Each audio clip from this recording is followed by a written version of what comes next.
Y no me queda más que presentar al primer conferenciante que va a dar la lección inaugural, que es Emilio Mínguez. Emilio Mínguez, que ya lo habéis visto en la presentación, actualmente es el director de la Escuela de Ingeniería Industrial de la Castellana.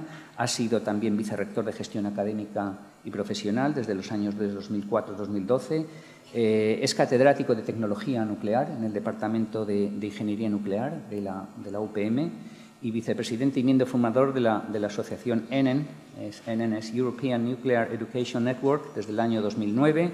Y, bueno, tiene un currículum extensísimo que no os voy a aburrir. Miembro de la High Scientific Council de la Sociedad Nuclear de Europa, experto invitado por Euratom en el programa 2012 Study Euratom Horizon 2020 y miembro de comités editoriales, en la actualidad es de la revista International Journal of Nuclear Energy Science and Technology. Esto parece una clase de inglés.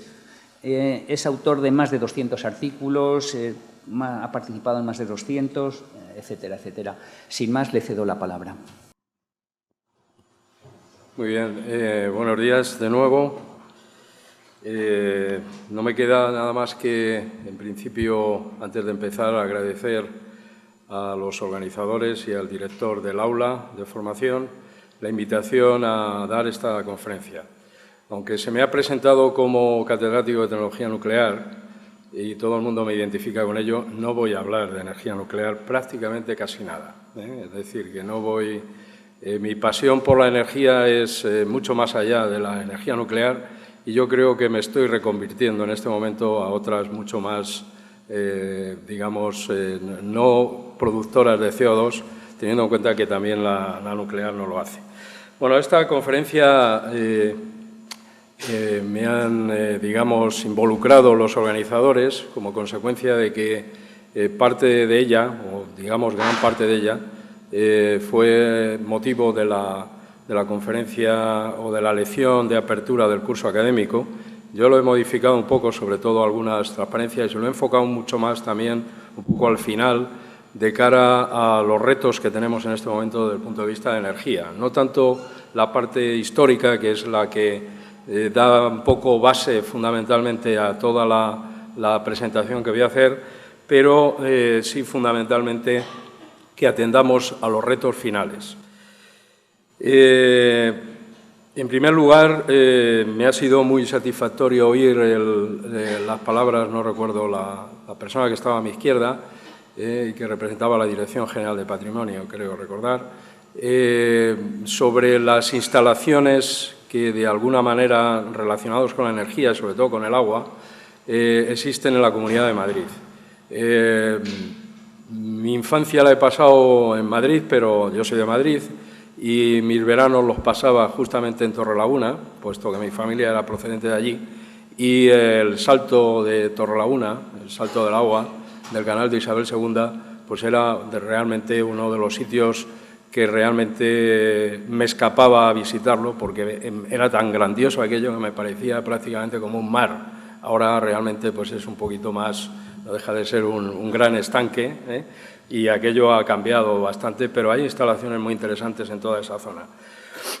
Bueno, en definitiva, el patrimonio industrial relacionado con la energía pues nos ha legado muchas obras, ligadas fundamentalmente a la historia de la ciencia, la ingeniería, la arquitectura y la sociología. Me van a perdonar porque tengo un catarro de hace 2 semanas y no se me acaba de quitar. Las cuales nos permiten observar cómo se ha producido este desarrollo y del que podemos sacar enseñanzas muy valiosas.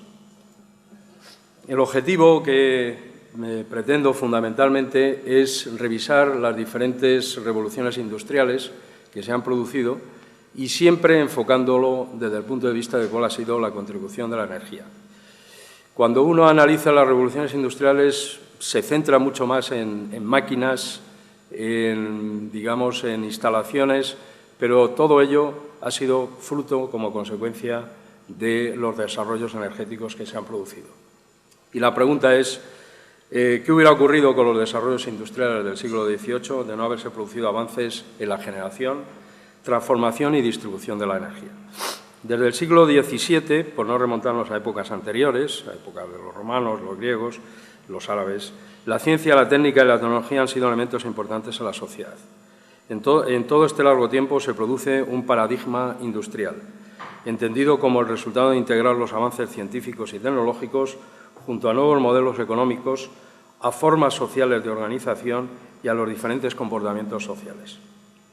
Según esta interpretación, desde el siglo XVIII el paradigma industrial ha sufrido varias transformaciones en su modelo, debido a los avances científicos y a las múltiples innovaciones que han provocado transformaciones importantes en la sociedad. Por supuesto, la historia nos enseña que no siempre estos avances han sido usados para beneficio de todos. La tesis que se pretende desarrollar consiste en hacer un repaso histórico, como he puesto aquí, sobre cómo han influido los recursos energéticos naturales y su transformación en las diversas formas de energía en el desarrollo industrial, y también cómo ha sido el proceso inverso. Es decir, las máquinas desarrolladas han hecho más efectiva o eficiente la producción de energía. El repaso histórico es global, ¿no? Es decir, es universal, ya que referirse solo a España y a su evolución científica y técnica en el sector industrial necesitaríamos bastante más extensión y algún análisis mucho más en profundidad de por qué el desarrollo industrial en el siglo XVIII España estaba bastante atrasada. No obstante, les invito a que consulten la obra de un compañero de hace mucho tiempo, profesor de la Escuela de Ingenieros Industriales, el profesor Martínez Val, que escribió un libro sobre un empeño industrial que cambió España entre 1850 y 2000, editado al cumplirse el sesquicentenario de la creación de la carrera de Ingeniería Industrial, y que fue editado conjuntamente por varias instituciones, entre ellos el Colegio de Ingenieros Industriales de Madrid. También quiero hacer referencia al libro que se ha elaborado recientemente como facsímil. Esto es una idea que la he copiado de los arquitectos, puesto que todos los años por Navidades me regalaban un facsímil de esas maravillosas colecciones que tienen aquí en la biblioteca. Y este año, pues a mí los libros me encantan, tengo muchos, pero no los leo nunca, porque no tengo tiempo. Pero sí me gusta ver la portada y saber un poco que hay cosas que se van escribiendo en papel, que es lo que nos gusta tocar. Este libro es un libro que teníamos en la Escuela de Ingenieros Industriales, está escrito por José Alcover y que se ha hecho un facsímil que ha distribuido el rector a las distintas escuelas, y en la cual se recogen los avances de la Exposición Universal de Viena de 1873. El libro es titulado La industria en 1874. La introducción del autor al libro es muy impactante y yo creo que es muy actual. No quiero entrar en polémica, pero es, yo creo, bastante actual, ya que define muy claramente la dejadez de España en ese desarrollo comenzado años atrás en Europa. En el periodo en que se desarrolla dicha exposición y la de Filadelfia, o sea, entre esa exposición y la de posterior de Filadelfia de 1876, se habían producido notables avances de la industria química, la siderurgia, las comunicaciones, y habían tenido lugar desarrollos de máquinas más potentes que iban a permitir el avance tecnológico necesario para impulsar el transporte terrestre, el marítimo y el aéreo. España, mientras tanto, pasaba por momentos políticos convulsos en aquellas épocas, y la atención a la evolución industrial del país no se estaba realizando como debería. En 1850, en el gobierno de Narváez, se crea el Real Instituto Industrial para impartir los títulos de ingeniero industrial, disuelto posteriormente en 1867 y con el que se interrumpe la enseñanza de la ingeniería industrial en Madrid. Mientras tanto, sigue impartiéndose en Cataluña, en Barcelona y en Bilbao, que eran las tres escuelas o los tres centros donde se impartía esta carrera. Y, por tanto, la suspensión de las enseñanzas de la ingeniería industrial se suspenden en la Escuela de Madrid. Esto se recomienza prácticamente en 1902 y desde entonces se ha continuado ininterrumpidamente hasta el momento actual. El retraso industrial del país era notable y la participación en la exposición de Viena no pasó de una mera anécdota, ya que el desarrollo de la industria pesada era muy diferente al de los países vecinos y otras industrias como la agraria. A pesar de ser una referencia, los utensilios que se empleaban no estaban a la altura de otros países con un menor desarrollo agrícola que el que tenía España en aquellos momentos. Los avances científicos en aquella época han dado lugar a importantes consecuencias en la praxis humana, manifestándose en forma de aplicaciones técnicas y tecnológicas. Se entiende por técnicas el conjunto de conocimientos, procedimientos y destrezas necesarias para conseguir un fin, mientras que las tecnológicas son el conjunto de saberes, teorías y técnicas que permiten el aprovechamiento práctico de dicho saber científico. A veces ambas se confunden, ya que sus conceptos se han ido cada vez más aproximando. Algunos autores consideran que ciertas teorías o descubrimientos son meros procesos del desarrollo de las ciencias. Sorprendentemente, algunos autores solo dan importancia a la revolución científica del siglo XVII, estoy hablando no de revolución industrial, sino de revolución científica, y menos importancia a las del siglo XX. A modo de ejemplo, consideran que tanto la teoría de la relatividad y la mecánica cuántica no se pueden considerar revoluciones científicas.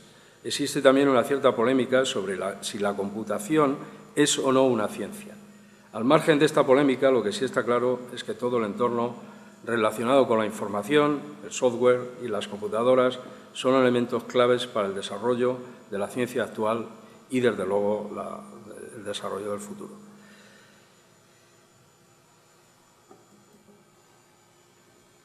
La primera revolución industrial se inicia en el siglo XVIII. Aquí tienen un esquema de las tres primeras, puesto que la cuarta está todavía en entredicho si es una cuarta revolución o no, como indicaré más adelante. La primera revolución industrial se inicia en el siglo XVIII, como digo, y llega hasta mediados del siglo XIX. Algunos lo ponen al comienzo del siglo XIX, algunos otros al final de la Primera Guerra Mundial, otros al final de la Segunda Guerra Mundial. Pero, en definitiva, no hay digamos, una fecha exacta que transforme una cosa en otra. La segunda se inicia en el último tercio del siglo XIX y llega hasta la Segunda Guerra Mundial. En el caso de la segunda es donde realmente hay esas diferencias, como digo. La tercera se inicia una vez acabada la Segunda Guerra Mundial y llega hasta el momento actual. Actualmente existen cambios que anuncian una nueva revolución industrial basada en la digitalización y el empleo de Internet. La energía ha sido y es fundamental en todas estas revoluciones, como voy a poner de manifiesto, y han dejado un importante desarrollo de instalaciones que han permitido llegar a tener y valorar cuál ha sido su desarrollo y su evolución. En el siglo XVII tiene lugar la llamada Revolución Científica, que da lugar al origen a la primera revolución industrial. No se pueden olvidar, por supuesto, los desarrollos anteriores.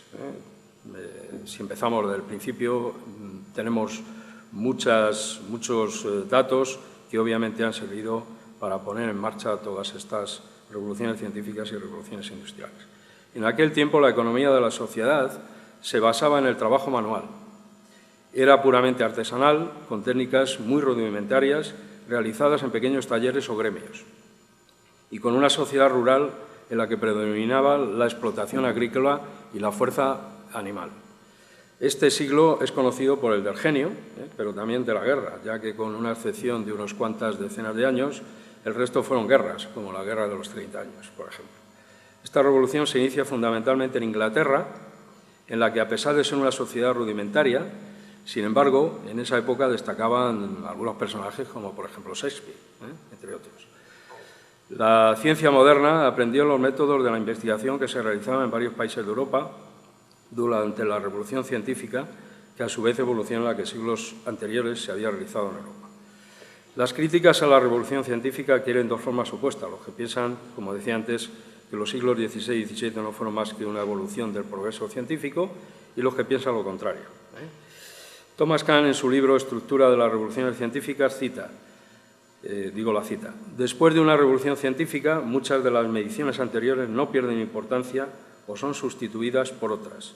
La ciencia nueva incluye muchas de las manipulaciones antiguas que se realizan con los mismos instrumentos y se describen con los mismos términos que empleaban sus predecesores. Termina la cita.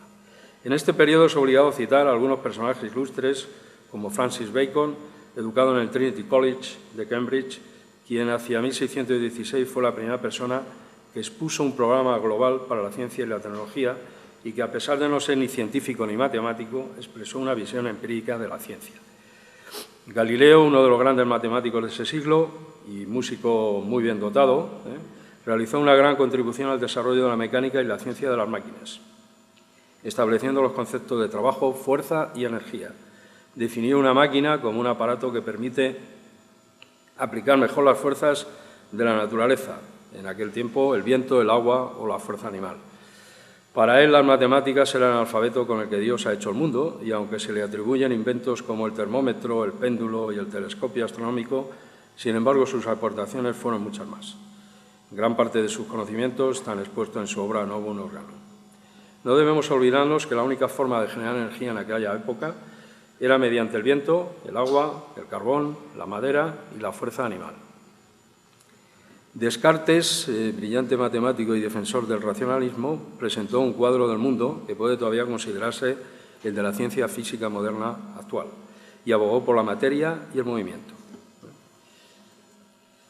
Aquí tenemos al científico por excelencia de ese siglo, que fue Isaac Newton, considerado como uno de los grandes científicos que han existido.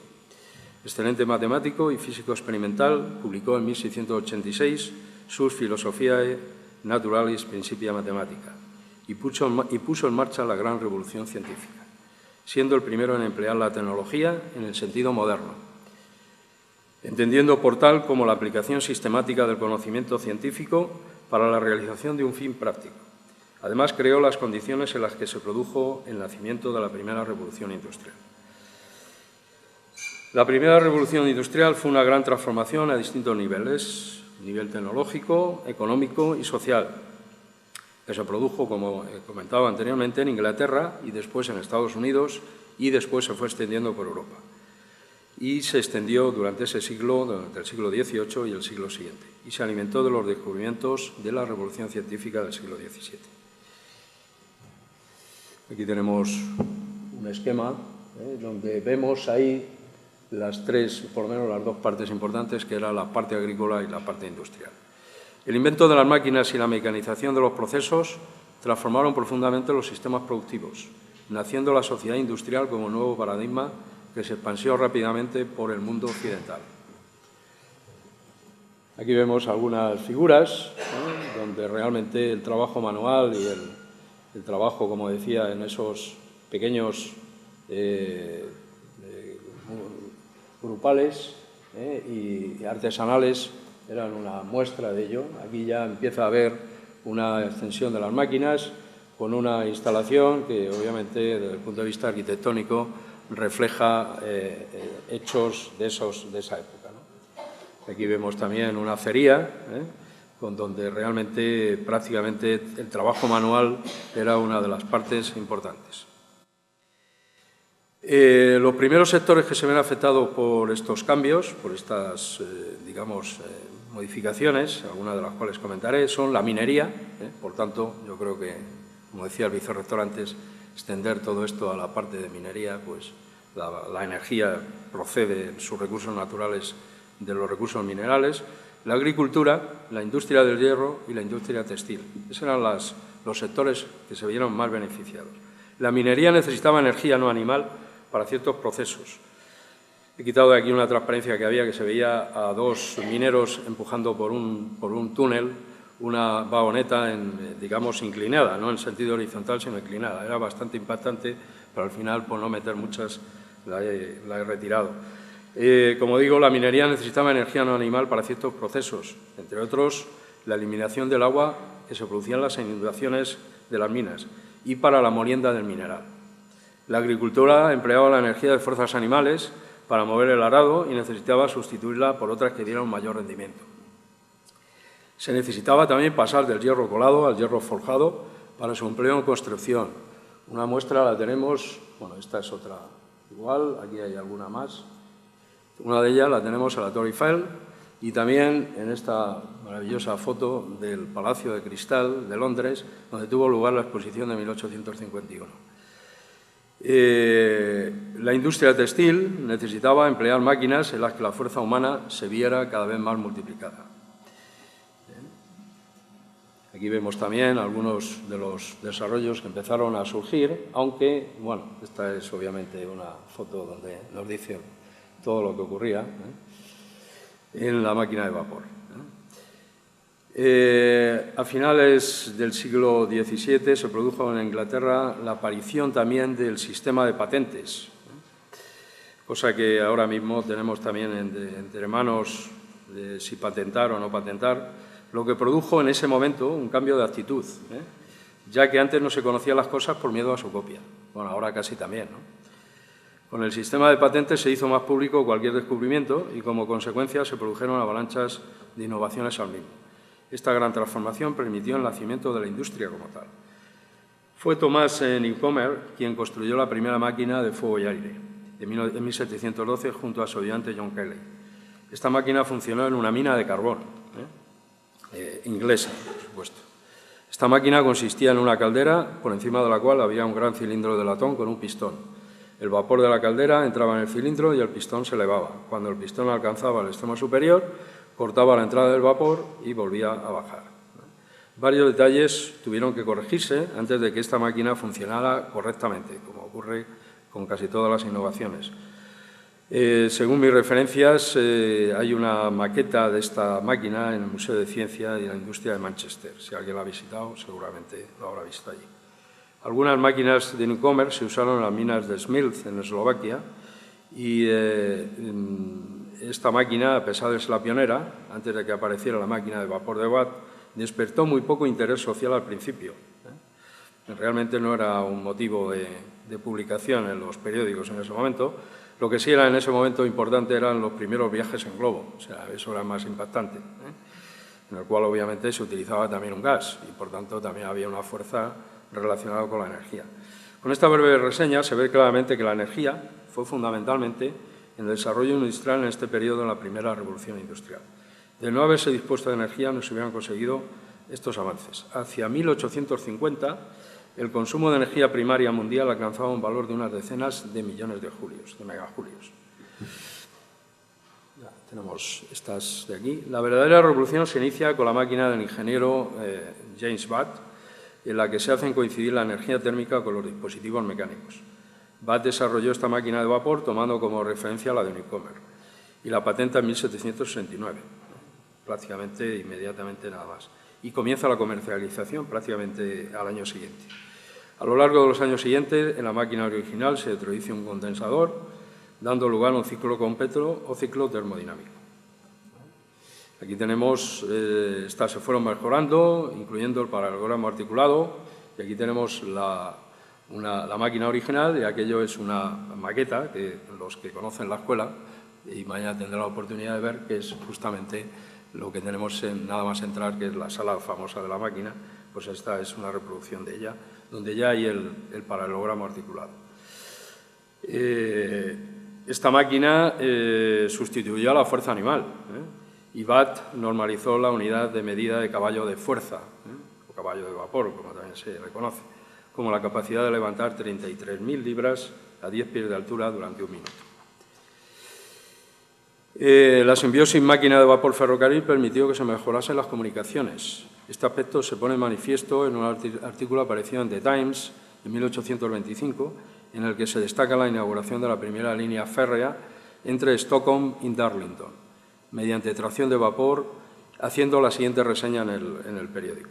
3 máquinas de vapor con 50 caballos de fuerza cada una han servido para arrastrar 13 vagones, cargados de mercancías y productos diversos. Allí se han enganchado los vagones a una máquina llamada La Experiencia, además de cierto número de vagones que llevaban, obviamente, a los accionistas, autoridades e invitados. Se pone en marcha y hombres a caballo intentan seguir los vagones, pero pronto quedan distanciados. Allí donde la pendiente era más fuerte, el convoy alcanzó 25 millas por hora, unos 40 kilómetros por hora.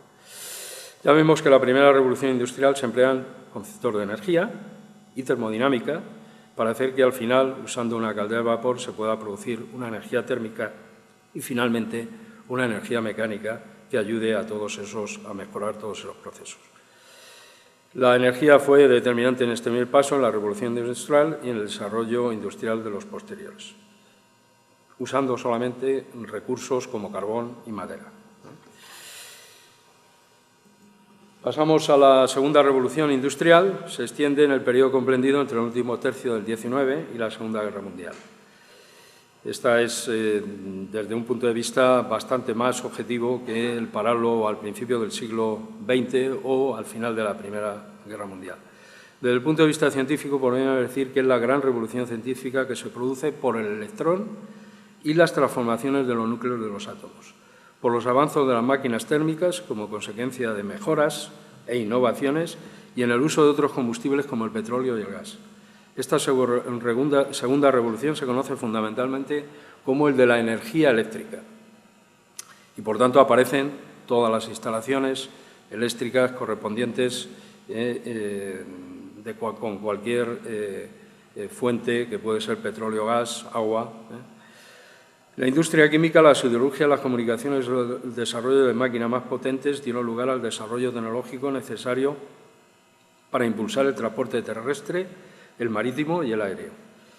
La oferta y la demanda de energía aumentaron debido al perfeccionamiento de técnicas como la máquina de Watt, la turbina o la industria del gas y, por otro lado, gracias a las nuevas formas de energía, como la electricidad, el petróleo, con grandes ventajas en su utilización frente a la madera y el carbón.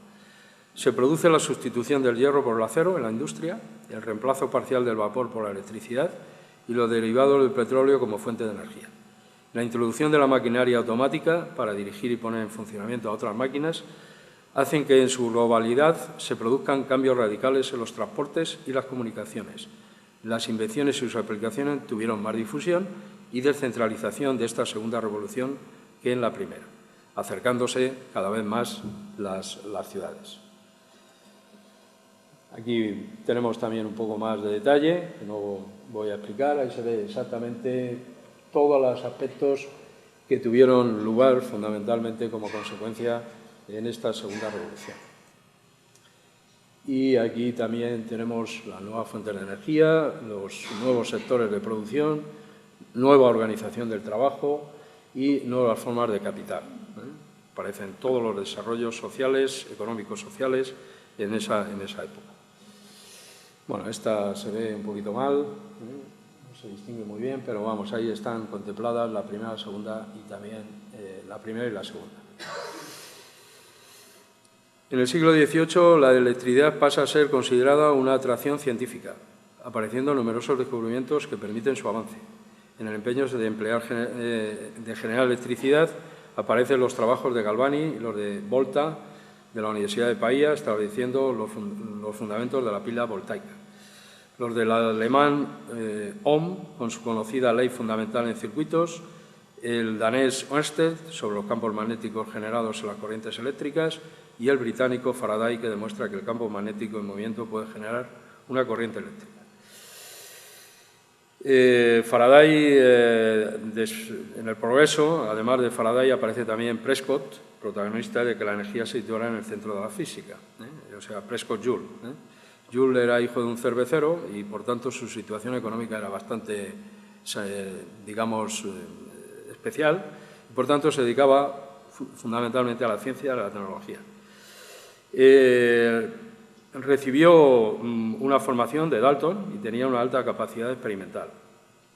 Se caracterizó por su intensa actividad en desarrollar el mejor motor eléctrico, aunque se decepcionó al ver que el rendimiento de su motor era más bajo que el de una máquina de vapor. Bueno, pero esto no quiere decir que ahí se paró todo.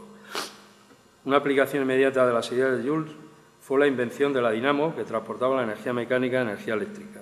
Y para esto contribuyó fundamentalmente Maxwell con todas sus teorías correspondientes. Perdón.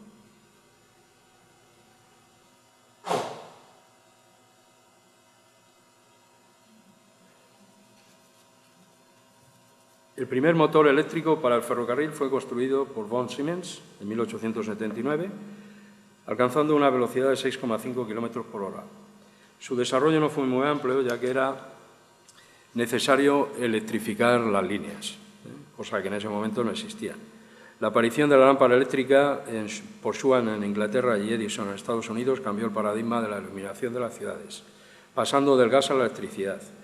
Recuerdo en un viaje a la zona de Córdoba, en Argentina, visitar un embalse, un salto eléctrico, un salto hidráulico, donde realmente se hacía la producción de carburo justamente para iluminar las ciudades, para todos los farolillos que había en las ciudades. Era muy interesante porque todavía había algunas de las turbinas primarias que se utilizaron en la energía hidráulica. Tenemos también a Morse, Marconi y, por tanto, hubo un crecimiento importante de la industria del suministro eléctrico. y de tal forma así que en el siglo XIX habían aparecido 3 grandes empresas, de las cuales todavía las 3 existen, la Edison General Electric Company, la Thomson Houston Company y la George Westinghouse Company, y en Europa Siemens Hals. En este periodo, por tanto, coincidieron grandes inventores como Westinghouse, Siemens, Graham Bell, Nikola Tesla, que ahora está bastante de moda, no Tesla como tal, sino, digamos, como el coche eléctrico, ¿no? Y Edison, cuya revolucionaria manera de entender la relación entre investigación y mercado capitalista convirtió la innovación tecnológica en una actividad industrial. Tesla fue un inventor serbio que descubrió el principio del campo magnético rotatorio en 1882. Estuvo siempre en competencia con Edison y en 1882 hizo base de la maquinaria de la corriente alterna. En ese momento se utilizaba corriente continua. También inventó el sistema de motores y generadores de corriente alterna polifásica que da energía a la sociedad moderna, a la sociedad actual. El alumbrado artificial modificó la duración y distribución horaria de las actividades individuales y sociales de los procesos industriales del transporte y de las telecomunicaciones. En definitiva, se produjo, como consecuencia de la electrificación, un cambio importante en las actividades sociológicas. A modo de ejemplo, en 1902, la revista Energía Eléctrica, una revista española, editada por el Ministerio, en ese momento era de Agricultura, Industria, Comercio y Obras Públicas, decía que en 1901 existían en España 871 centrales eléctricas, que sumaban una potencia total de 78.425 kilovatios. En estas centrales, el 61% usaba energía térmica y el 39% era energía hidráulica. En 2014, la potencia eléctrica instalada en España fue de 108.000 megavatios, no kilovatios, 108.000 megavatios. Diesel también revolucionó el motor mediante el empleo de un nuevo combustible usando el petróleo. En su libro Teoría y construcción del motor eléctrico se refiere a una familia de ellos que pueden emplear diferentes combustibles, gas, carbón u otro combustible sólido. Casualmente, Diesel murió al caer por la borda de un ferry de vapor. Son circunstancias significativas de la vida, ¿no? Ya en esta época se hablaba, esto no es nuevo, ya se hablaba de las fuentes de energía difusas, se le llamaba difusas a lo que hoy llamamos energías renovables, como eran el viento, las mareas, las olas o el calor solar. Esta energía difusa se estimaba equivalente a muchos filones de carbón, aunque requerían instalaciones amplias. La pregunta que se hacía entonces era si serían rentables económicamente y aceptables desde el punto de vista medioambiental, cosa que ahora no hay ninguna duda. Desde ese momento se cuestionaba su aspecto medioambiental, ya que requerían amplias instalaciones. Bueno, el comienzo del siglo XX fue también el testigo de 2 notables avances en física, de los cuales voy a hacer referencia solamente a los nombres, puesto que tiene que ver fundamentalmente con la teoría cuántica, enunciada por Planck, la teoría de la relatividad, publicada por Einstein en 1905, donde realmente aparece todo lo que es la energía radiante, y de ahí se deriva no solamente gran parte de lo que hoy conocemos por energía nuclear, sino también por todo lo que tiene que ver con la ciencia de materiales. La ciencia de materiales necesita fundamentalmente de todo lo que es la física cuántica, para entender en gran parte de los aspectos que tienen lugar a nivel microscópico o a nivel nano. Esta revolución estaba precedida por el descubrimiento de los rayos X en 1895 por Röntgen y por la radiactividad artificial en 1896 de Becquerel. Posteriormente aparecen obviamente los pozos Curie y que casualmente ayer me dijeron que en el Museo de Ciencias debe de haber algún depósito de algunos pequeños componentes o pequeños elementos o dispositivos que en alguna visita que hicieron los pozos Curie a España quedaron en el museo y estaremos pendientes de recuperarlos, un poco para la universidad. En 1935 se descubre el neutrón por Chadwick y a partir de ahí empieza toda la física nuclear. A partir de las reacciones de fisión y, obviamente, el primer reactor, o el reactor de Fermi, en 1942, en la Universidad de Chicago, que es en donde se produjo la primera reacción en cadena. También durante todos estos años se construyeron grandes máquinas eléctricas para acelerar partículas, hasta velocidades equivalentes a las decenas y centenas de millones de electronvoltios. El primer dispositivo fue el generador de Clockhoff-Walton en el laboratorio de Rutherford, en Inglaterra. Este aceleraba protones y los hacía incidir sobre el litio, produciendo partículas alfa. Posteriormente, el más conocido de todos fue el ciclotrón de Lawrence en la Universidad de California. Prácticamente la Universidad de Berkeley ha sido una de las pioneras en todo este tipo de desarrollos de aceleradores, inicialmente para análisis de física de partículas, pero posteriormente para aplicaciones médicas y también para aplicaciones industriales. Este acelerador era un acelerador circular, como su propio nombre lo dice, ciclotrón, que se bautizó con el nombre de Atom Smasher, destrozador de átomos. El desarrollo de la mecánica cuántica durante la primera lugar del siglo XX sentó las bases para todo lo que tiene que ver con electrones y núcleos. Podemos concluir también de este periodo que la energía tuvo una importancia fundamental. Es la revolución de la industria eléctrica y del motor de explosión, así como de la física atómica y nuclear, cuyos avances o, digamos, aplicaciones tendrían lugar más importantes después de la Segunda Guerra Mundial.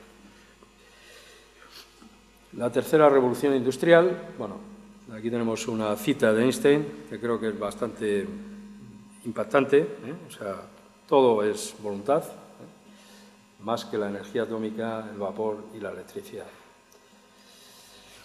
La tercera revolución industrial empieza en este periodo, en 1945 aproximadamente, y llega hasta nuestros días. En este periodo hay una conjunción de tecnologías importantes de la información, la comunicación, la implantación de Internet y las nuevas energías son sobre todo las energías renovables, van cada vez impactando más y también la energía nuclear. Después de la Segunda Guerra Mundial se inicia el periodo de producción de energía eléctrica en reactores nucleares, sobre todo en el año 1956, y hasta el momento actual hay del orden de unos 440 reactores funcionando, los cuales producen prácticamente un 16% de la energía eléctrica que se produce en el mundo. Aquí vemos alguna foto. También vemos los parques eólicos, los, digamos, paneles de energía fotovoltaica o energía solar térmica. Y aparece también la producción de gas de fracking, que es otra de las tecnologías que han cambiado algunos esquemas, como la captura y almacenamiento de CO2. Otro desarrollo importante es el empleo de la electricidad para la movilidad en el transporte. Cada vez más vamos siendo conscientes de la automoción eléctrica, la movilidad eléctrica, mejor dicho, ya que evitará el consumo de derivados del petróleo, sin producir gases contaminantes y sin ruido. Hay toda una tecnología en desarrollo, aunque es necesario avanzar en puntos de recarga, desarrollo de baterías con mayor autonomía, sistemas para tener recargas rápidas. Piensen en lo que significará esta industria del automóvil, donde se producirá un gran ahorro en componentes. No tiene nada que ver un motor térmico con un motor eléctrico y, sobre todo, también en el tema de mantenimiento. El almacenamiento de la energía solar en baterías, no solo para automoción, sino para el hogar, es un sueño transformado en realidad que se publicó a finales del trimestre pasado, del año pasado, por Tesla Motors. Será, en principio, la solución en zonas que se producen con cortes donde no llegan, realmente no hay redes eléctricas muy bien establecidas, y estas baterías propuestas son de litio ionizado y permiten almacenar hasta 10 kWh de energía a través de paneles solares. Edificios inteligentes. Yo creo que aquí es la conjunción cada vez más de la ingeniería y de la arquitectura, edificios inteligentes, campus inteligentes, ciudades inteligentes, serán los grandes beneficiados de estas tecnologías, en las que la energía va a estar en sintonía con las técnicas, con las TIC. No olvidemos el avance de las Smart Grids o redes de distribución de energía eléctrica inteligente como una de las aplicaciones de las Big Data. Bueno, esto es para romper un poco el hielo, o sea, todo va creciendo, mientras que los dispositivos los vamos haciendo cada vez más pequeños. O sea, lo vamos haciendo mayores, vamos creciendo en volumen, pero los dispositivos los vamos haciendo cada vez más pequeños y algunas veces más difíciles de utilizar por los más antiguos del lugar, ¿no? Está la robótica. Damos gran importancia en esta revolución o en este periodo de la tecnología. Aparece la robótica, la electrónica avanzada de control, la nanotecnología y la biotecnología. Aquí vemos cómo eran las comunicaciones, digamos la diferencia entre las comunicaciones, las disciplinas relacionadas con la tecnología, desde el punto de vista de lo que eran los tamaños. Estamos a nivel de química, a nivel de biología y ya estamos en un nivel de nanoestructuras. También está la parte esta de robótica aplicada a la salud, es importante. Hace 2 o 3 semanas hubo un simposio de robótica, y aparecieron, bueno, yo tuve la oportunidad de asistir hubo una sesión en la escuela a la cual yo no pude asistir, pero sí pude contactar con el investigador japonés que había desarrollado justamente unos procedimientos para el cuerpo humano poder levantar grandes pesos sin tener prácticamente ningún tipo de esfuerzo. Y luego había también otro digamos, un muñeco, que era una foca, que seguramente que la habrán visto en la prensa, una foca que se utiliza bastante para los enfermos de Alzheimer, para que puedan empezar a comunicarse con el vecino. Entonces lo suelen poner al lado, va lanzando como una especie de ruidos muy melódicos, y que realmente está teniendo bastante impacto. Este era también un japonés que trabaja en MIT. En definitiva, toda esta parte de la robótica aplicada no solamente a la industria, va aplicado también un poco a la mejora de la calidad de vida, ¿no? Dentro de la biotecnología está relacionada con las aplicaciones también no energéticas de la energía nuclear. Cada vez más estamos, viendo, o en algunos casos asistiendo personalmente a tratamientos de diagnosis de diversos tipos de cánceres mediante herramientas avanzadas como el TAC, el PET y también la resonancia magnética nuclear. En radioterapia hay muchas aplicaciones, no las voy a mencionar. Estas aplicaciones de la energía nuclear se acoplan con tecnologías TIC mediante sistemas de visualización, monitorización y análisis de información, pero los principios físicos se basan fundamentalmente en las propiedades energéticas de las radiaciones nucleares. No quisiera dejar pasar por alto aquellas tecnologías también basadas en las aplicaciones del láser. El láser de aplicación no solamente para aplicaciones médicas, sino también para la industria. Entre unos de ellos, quiero citar a un premio Nobel, que fue doctor honoris causa por esta universidad, fue el profesor Nikolai Basov, de la Unión Soviética, que fue uno de los padres del desarrollo de los láseres para aplicaciones energéticas. Bueno, en la recta final quiero mencionar sobre todo lo que se está llamando cada vez más la llamada cuarta revolución industrial, también conocida por Industria 4.0, industria digital, Internet de las cosas, se llama de muchas maneras. Esto corresponde a una nueva forma de organizar los medios de producción. Generalmente es bastante más conocido en lo que son procesos de fabricación, por ejemplo, la industria del automóvil, pero cada vez más se está extendiendo a todo lo que es energía, producción, mantenimiento de instalaciones energéticas, se está extendiendo a todo lo que es el building, todo lo que es construcción, ciudades inteligentes, manejando fundamentalmente valores o datos reales, que son, digamos, procesos, lo que realmente somos capaces de visualizar o tocar o oír o escuchar, y basado fundamentalmente en realidades virtuales, como es todo lo que son Internet y todas las redes. Este concepto fue manejado por primera vez en la Feria de Hannover en el año 2011 y posteriormente en 2013 se presenta un informe detallado de este concepto y sus implicaciones.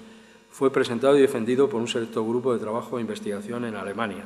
Fundamentalmente, uno de los impulsores es Siemens, la empresa Siemens, aunque también General Electric, Accenture, Bosch y otras empresas cada vez más están absorbiendo este tipo de tecnologías. Quería haber puesto ahí algún vídeo muy cortito, pero al final no me funcionaba y he preferido quitarlo. En esta revolución el objetivo es alcanzar, poner en marcha fábricas inteligentes, lo que llaman Smart Factories, capaces de una mayor adaptabilidad a las necesidades de los usuarios y a los procesos de producción y distribución, así como a una asignación más eficaz de los recursos. Aquí vemos prácticamente todos los elementos que contribuirían a lo que sería una industria 4.0. Tenemos los Big Data, Internet, robots, computación en la nube, realidad aumentada, ciberseguridad, sistemas de integración, fabricación aditiva y la parte de simulación. Esto es en lo que concierne fundamentalmente a la industria manufacturera en general, pero esto es aplicable a cualquier cosa que realmente se nos ocurra que podamos mejorar desde el punto de vista de utilizar las bases de datos que cada vez más tenemos, pero que las usamos de una manera, a mi juicio, bastante ineficiente. Es una forma de conjuntar las redes, Internet, inteligencia artificial, Big Data, nanotecnología, ciencias materiales, la bioquímica, la industria, la arquitectura en general. Es sin duda un nuevo hito que incorporará importantes cambios en la industria, en la sociedad y, desde luego, los procesos formativos de los ingenieros y los arquitectos en los próximos años. En una encuesta realizada por General Electric y Accenture, el 73% de las empresas está invirtiendo más del 20% de su presupuesto para tecnología en Big Data Analytics. El 80 al 90% de las empresas indicaron que Big Data Analytics es su prioridad principal o está entre las 3 prioridades de la empresa. En el sector aeronáutico esta prioridad está en el 61% de las empresas. Cae al 30% de las industrias relativas a distribución de potencia y un 26% de la generación de potencia, un 31% de las de gas y petróleo, un 31% de minería y realmente hay mucho recorrido por hacer. Bueno, ya para terminar, ya no les quiero cansar más, he tratado de hacer un repaso, digamos, breve, aunque un poquito largo posiblemente, las revoluciones industriales, los cambios sociales y económicos que se han producido en los últimos 3 siglos.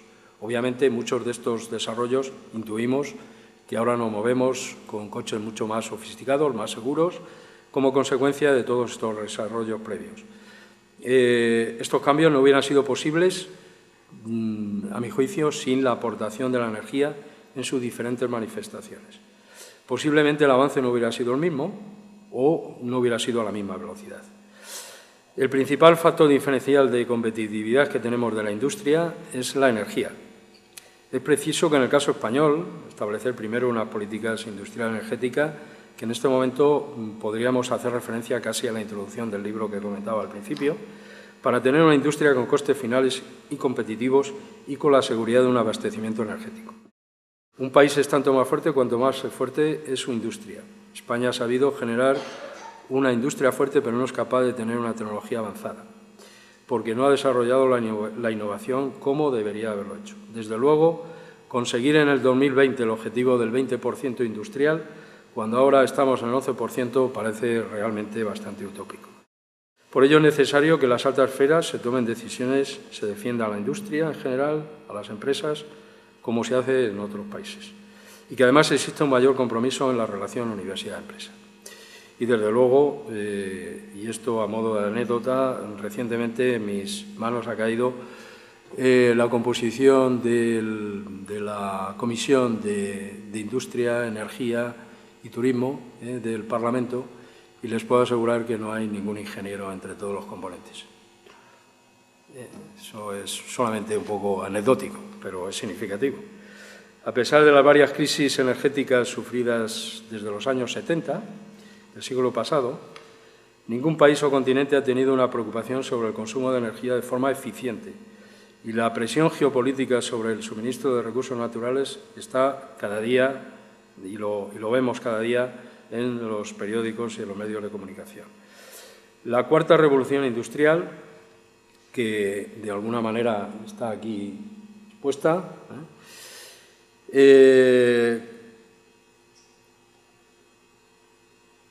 contiene unos elementos fundamentales en los cuales es importante tomar medidas sobre el gasto ineficiente energético que se ha producido, orientando toda la dependencia energética de los sectores productivos hacia el uso eficiente de dichos recursos. El Acuerdo de París sobre el cambio climático, de cumplirse lo pactado, donde la reducción de CO2 procedente de la generación de energía con combustibles fósiles es uno de los puntos importantes a tratar, va a permitir, seguramente, ese control y eficiencia unido a los desarrollos de la industria 4.0. No cabe duda de que esta va a producir una importante revolución y un nuevo cambio de paradigma. La conjunción de la tecnología, la arquitectura e Internet va a permitir ser más eficientes y sostenibles en los productos, procesos y en la calidad de vida.